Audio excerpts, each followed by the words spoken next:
Yasay. Karumate ko man to. Karumate kami sa law school. UP siya, Padre Paura, San Beda ako. Bright.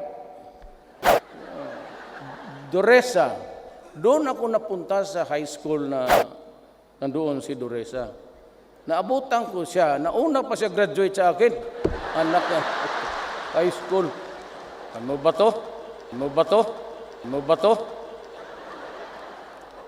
Totoo. Doresa was valedictorian pag-graduate. Puro yan sila valedictorian. Ang Defense Secretary, John Lorenzana. Alam mo, hindi ko alam yan. Pastor Kibuloy is from doon pinanganak, Cotabato City. Si Delphine assigned on sa, he brought in the second, 1 battalion of the Scout Rangers noon. Davao, magulo. At siya, tapos nakilala kami because I was mayor. Kaya siya, nung naghanap pakapa ako, valedictorian. Alam mo kung sino nagsabi sa akin? Pastor Kibuloy. Yan ang valedictorian namin. Sa PMA. PMA ito.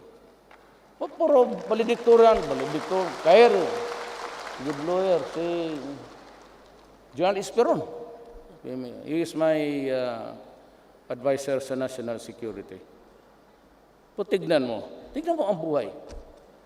Tignan mo ang buhay. Trabahante ko lahat.